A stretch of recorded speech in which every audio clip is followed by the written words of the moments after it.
자, 불법행위는 두 문제, 세 문제 이 정도 나올 거기 때문에 두 개로 나눠서 촬영을 해보도록 하겠습니다.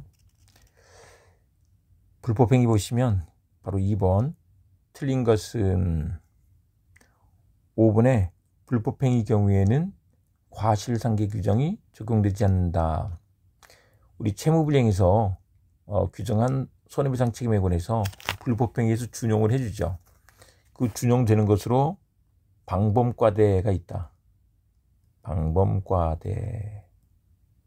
그래서 이 과실상계 규정도 적용된다는 것이다.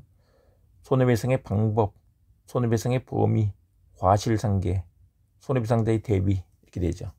방범과대. 5번 정답. 3번 문제 가시면 옳지 않은 것은 1번에 과실로 불법행위를 방조한 자에 대해서는 공동불법행위가 인정될 수 없다. 우리 방조는 과실로 할 수도 있다는 거죠. 부작위한 방조, 과실 방조 다 방조가 된다.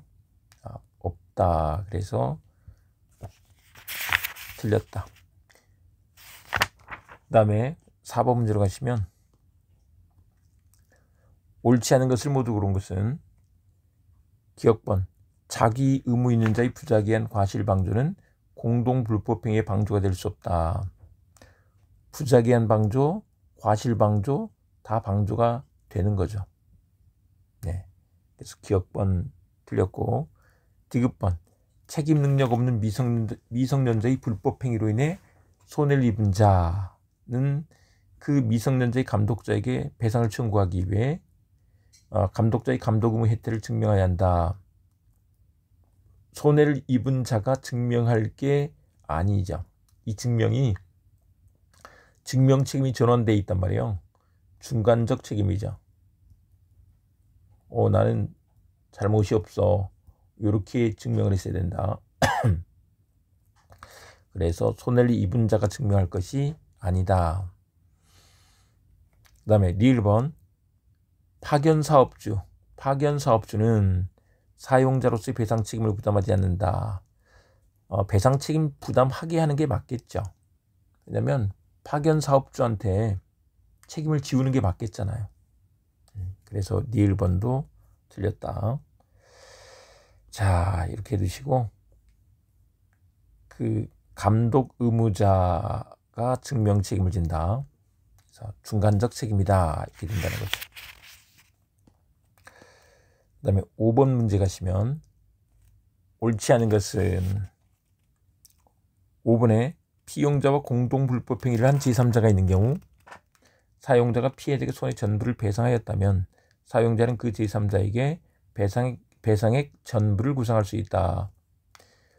제3자에게 구상할 수 있는데 전부 구상하면 안 되겠죠. 제3자의 부담 부분이 있단 말이에요. 우리 공동불법행위에서는 과실 비율에 따른 부담 부분이 있어. 그러니까 부담 부분만 구상하는 게 맞죠. 네. 부담 부분에 국한된다. 이렇게 봐야지 된다. 자, 부담 부분에 국한해서. 자, 6번 옳지 않은 것은 3번에 도급인이 수급인에 대하여 특정한 행위를 지휘한 경우 도급인에게는 사용자 책임이 없다 그랬는데 이게 특정한 행위를 지휘했잖아요. 지휘 감독하면 사용관계가 인정돼. 사용관계가 있기 때문에 사용자 책임이 성립하는 거죠. 네, 그래서 3번 정답. 그 다음에 7번 옳지 않은 것은 2번에 도급인이 수급인의 공사에 대하여 감리적 감독을 하는데 지나지 않을 때에도 사용자 책임이 인정된다라고 했는데 감리적 감독 가지고는 사용관계가 인정될 수가 없죠. 감리적 감독이라는 게 이게 설계도대로 잘 진행되는지 확인만 하는 거예요. 그러니까 지휘 감독 관계에 있는 게 아니죠.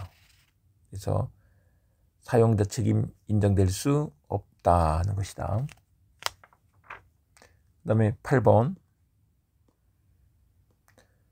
옳지 않은 것은 2번에 피용자가 퇴직한 뒤에 행한 불법행위에 대하여 종전의 사용자에게 사용자 책임을 물을 수 있다.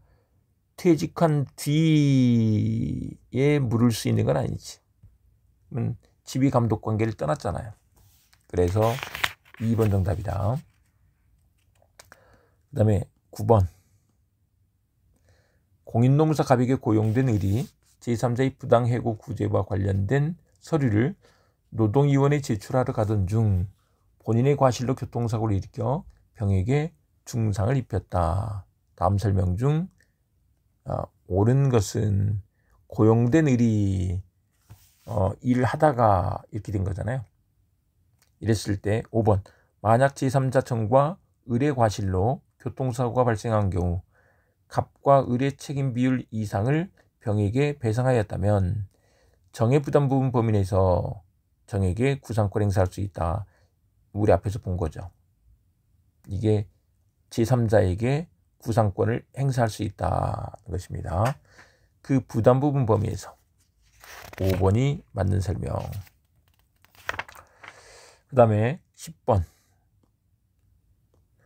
옳지 않은 것은 있는데요.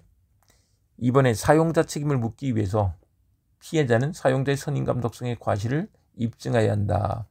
입증을 피해자가 하는 게 아니죠. 사용자가 자신에게 고의 과실이 없음을 증명해서 책임을 면해야지 된다. 중간적 책임이다 라는 거예요. 그리고 11번. 옳은 것은 3번에 사용자가 손해를 배상한 경우 판례는 피용자에 대한 사용자의 구상액을 제한하기도 하고 부정하기도 한다. 신의 측에 의해서 구상권을 제한하기도 하고 부정할 수도 있다는 것입니다. 3번 정답. 그 다음에 12, 13 지나고 14번 가실 건데요.